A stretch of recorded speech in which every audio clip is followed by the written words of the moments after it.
College open हुए आज तीसरा दिन था। मशाल हंसबे मानूर कॉलेज से वापस आई, चेंज वगैरह करके वो लेटी ही थी कि उसकी अम्मी ने उसे बुला लिया। मशाल बेटा कुछ ज़रूरी बात है करनी तुमसे। जी मम्मा बोले क्या बात है। मशाल दबिया हुई। बेटा फिर क्या सोचा है। तुमने हादी को तो हम इनकार कर चुके हैं, लेकिन तुम्हारी शादी तो करनी ही है। मेरे ख्याल में हादी बेहतर था, घर का लड़का था, कोई परेशानी की बात नहीं थी। कल को अगर कोई ऊंच नीच हो भी जाती तो आसानी से हैंडल कर लेते हम लोग। उसकी मम्मा ने मतफक्र लहजे में कहा। मामा आप फिक्र ना करें, सब अच्छा होगा, ज़रूर बेहतर होगा। मेरे लिए क्या पता हादी मेरे हक में बेहतर ना हो, बज़ाहिर जो हमें दिख रहा होता है अक्सर वैसा नहीं होता। मशाल ने मम्मा के गले में बानें डालते हुए बड़े लाड से कहा। हाँ ये बात तो है, कभी कभार हमें जो ठीक लग रहा होता वो हकीकतन गलत होता, मगर हम तो सिर्फ जाहिर देख कर ही फैसला कर सकते हैं। दिलों के हाल और आने वाले वक्त के बारे थोड़ी जानते होते। उसकी मम्मा ने कहा, जिस पर मशाल उनकी तरफ चुपचाप देखने लग गई। खैर बेटा मैं माँ तुम्हारे अगर तुम्हें कोई पसंद है या किसी के लिए ऐसा समझती हो कि वो तुम्हारे लिए बेहतर है तो मुझे बता दो, मैं कोशिश करूंगी तुम्हारी खुशी के खिलाफ कुछ न हो। बस उसकी मम्मा ने रसद वदा बयान किया तो मशाल हंस पड़ी। नहीं नहीं मम्मा फिलहाल ऐसा कुछ नहीं है, लेकिन हवा तो सबसे पहले आपको ही बताऊंगी। आप परेशान न हो, वैसे भी अभी 2-3 साल पड़े हैं, अभी से सोच कर क्या जी को हल्का करना। हसपिस मुशाइल ने मम्मा की बात का मतलब समझते हुए बड़े प्यार से जवाब दिया। चलो बात की बाद में देखेंगे, बस जिसमें मेरी बेटी खुश रहे मैं तो वही चाहूंगी। उसकी मम्मा ने मोहब्बत भरे लहजे में कहा तो मशाल ने उनके गाल चूम लिए और खिलखिला के हंस पड़ी। हसपिस चल अब फट मुझे काम करने दे, बड़ी हंसी छूट रही तुम्हारी। उसकी मम्मा ने मसनूई वसे से कहा। मशाल हंसते हुए अपने रूम की तरफ बढ़। हसपिस फादी को मशाल के इनकार पर मायूसी से ज्यादा हैरत हुई थी। वो यही समझता था कि मशाल भी उसे पसंद करती है, इसलिए वो समझ रहा था मशाल शादी के लिए फौरन से पहले हाँ कर देगी, मगर मशाल का रिएक्शन उसकी तवक्को के बलकल बरक्स निकला था। पहले उसे लगा मशाल शादी वाली रात जो हवा उससे नाराज, मगर हादी ने मशाल से मिलकर अंदाजा लगाया मशाल को वाकई उसमें कोई दिलचस्पी नहीं। अस्पिस खैर वो रोक पालने वाला लड़का नहीं था, बस बचपन से मशाल के साथ मंसूबात की वजह से मशाल के बारे में ऐसा सोचना शुरू कर दिया था जो बलकल एक कदरती अमल था। मशाल कॉलेज में तानिया और बाकी दोस्तों के साथ खुशबकीर में मसरूफ थी कि उसका मोबाइल बज उठा। उसने स्क्रीन देखी तो रूहान का नंबर जरूबा रहा था। हसपिस तानिया जो तब मशाल की तरफ ही देख रही थी समझ गई कि कॉल रूहान की ही है। मशाल की इजाजत तलब नजरों के जवाब में उसने आंख दबाकर जाने का इशारा दिया, जिस पर मशाल रसीली नजरों से देखते हुए उठ। मशाल में चाहता बुद्ध के रोज हमने ने उस दिन ने भी छठी पा होना अभी काबिज होती है, लेकिन अगर तुम चाहो तो पब्लिक टॉयलेट पर ले लेते, जैसा तुमको आसान लगे वैसा ही रख लेते। हसपिस रूहान ने रस्मी जुमलों के तबादले के बाद कहा। बुध यानी कल का दिन छोड़कर। जी क्यों, बेचारे बुध को आपके यहाँ बुरा शगुन समझा जाता। रूहान ने मशाल की बात सुनकर हंसते हुए कहा। अरे नहीं नहीं ऐसा कुछ नहीं, मुझे लगा शहीद आप नेक्स्ट थर्सडे का बोल रहे। हसपिस लेकिन रूहान पब्लिक टॉयलेट पर शहीद ठीक न रहे, मैं रेलिकस फेल नहीं करूंगी। मशाल ने झटकते हुए कहा।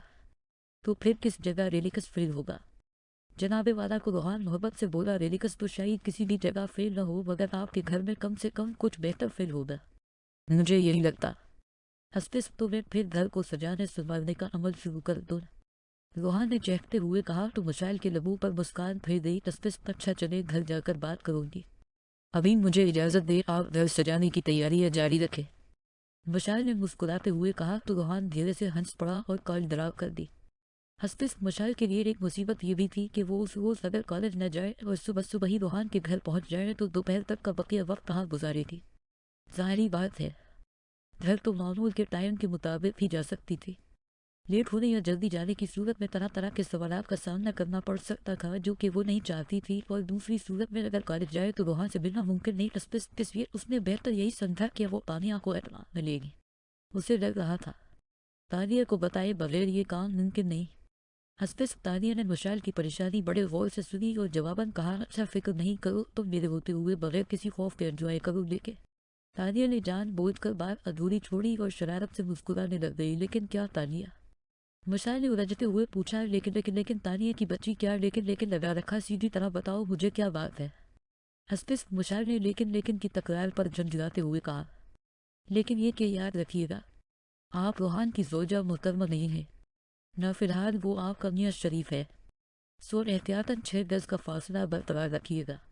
हस्पिस तानिया ने शोफी से लेकिन की ताबीर पेश की, कितनी कमीनी हो तुम तानिया, कसम से दिल कर रहा है तुम्हारे इस टुकड़े पर तमाचा रसीद करूं और इस अमल को कम से कम 2-3 घंटे जारी रखूं ताकि तुम्हारा दिमाग नसीहत पकड़े। वशाल ने वसीले लहजे में करते हुए, हाँ वैसे मैं बलकर लाल हो जाती हूँ वशी, वैसे तुम्हारे ये गुलाबी गाल मुझे नहीं लगता समाजी फासले की पासदारी में माउन साबित होंगे।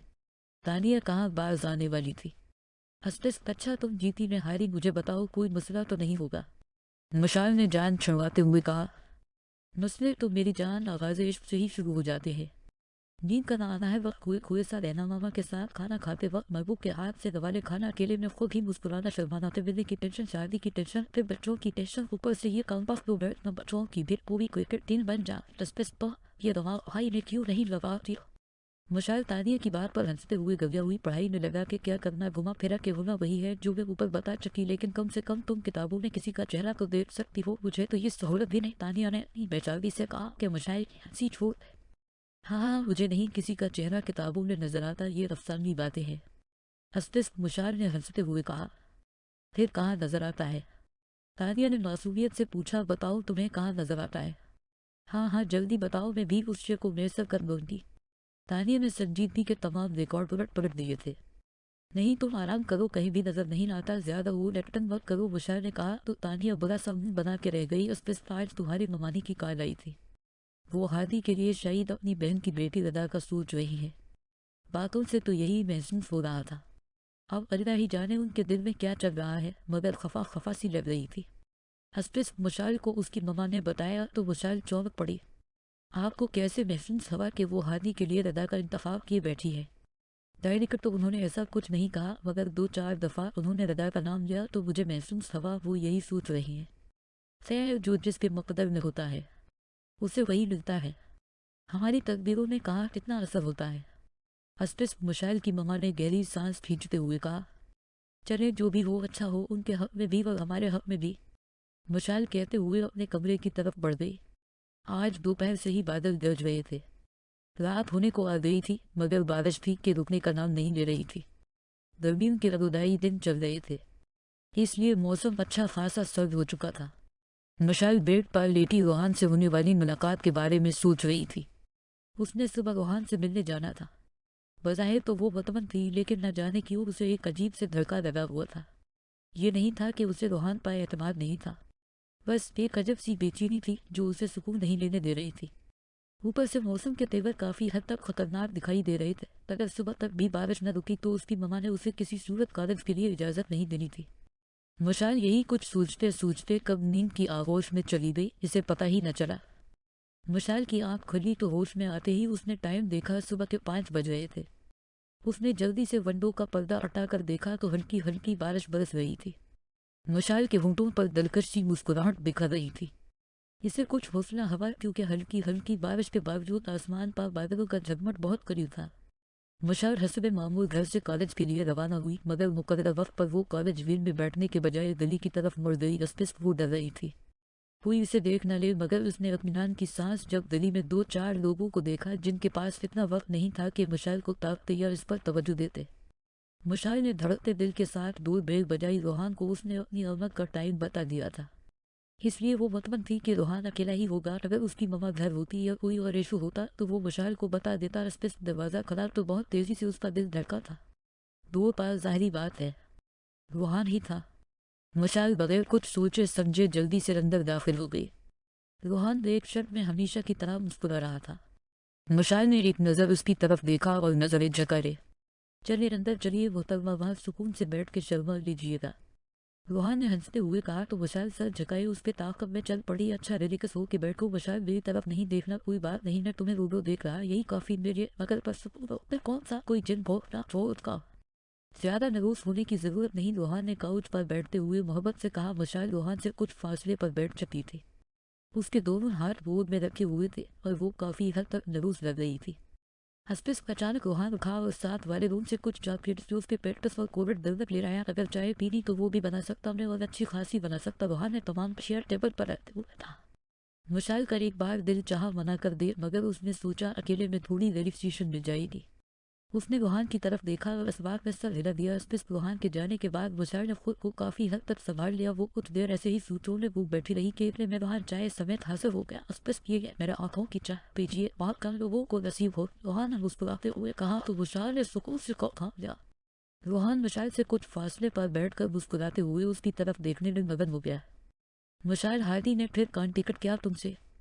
रूहान ने अचानक सीरियस होते हुए पूछा तो मुशार चौंक पड़ी।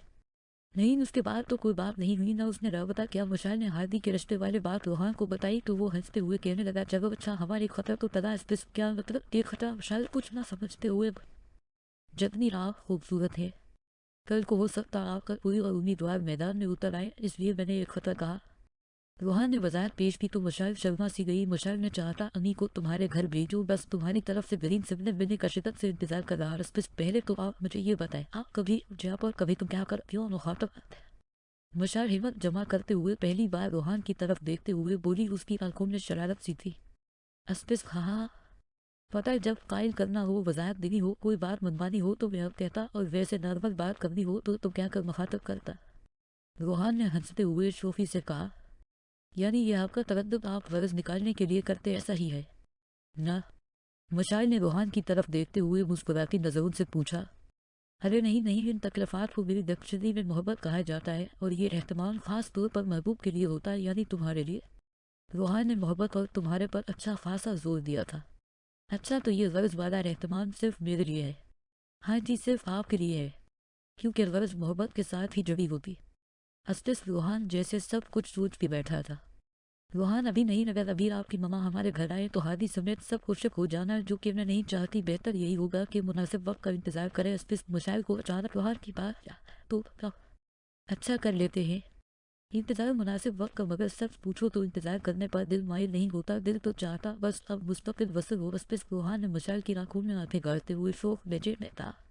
चले रात को अभी से मुस्तकिल वसल की फिक्र सताने लग गई। लोगों को तो सालों बाद कहे जाके ये नामक नसीब होती, आप अभी से इतनी बेसब्री दिखा रहे हैं। अस्पिस मुझे लोगों का तो नहीं पता, लेकिन जब से आपकी एंट्री हुई है दिल में बेसब्रियाँ और बेताबियाँ बढ़ गई है। रूहान मुशाइल की बात पर मुस्कुराते हुए बोला। अस्पिस वैसे आपको मुस्तकिल वसल की जल्दी नहीं है? रूहान ने मुशाइल के बोलने से पहले ही कारी सवाल दाग दिया। आपको क्या लगता है बड़ी तेज आप सारा मलबा मुझ पर गिराना चाहती है? नहीं नहीं, ऐसी बात नहीं है। मोहब्बत करते ना आप तो जाहिर बात है आपको भी मेरी खबर होगी, बल्कि मुझसे ज्यादा मेरे जज्बात और एहसासात को जानते होंगे। मुशाइल की झटक खत्म हुई तो जबान भी तेजी से चलने लग गई। आपको भी तो मोहब्बत है, अगर यही फार्मूला आप पर फिट किया जाए तो क्या ख्याल है? मैं तो बता देती हूँ, आपको मुस्तकिल वसल की जल्दी है, बेसब्री से इंतजार कर रहे हैं उस दिन का। किस दिन का? रूहान ने शरारत से पूछा। अब आप बात ना बदले, मैंने फार्मूले के ही मुताबिक जवाब दिया है, अब आप भी हिम्मत करें। मुशाइल बाकायदा शरारत पर उतर आई थी और रूहान सोचने की एक्टिंग करने में मसरूफ हो गया।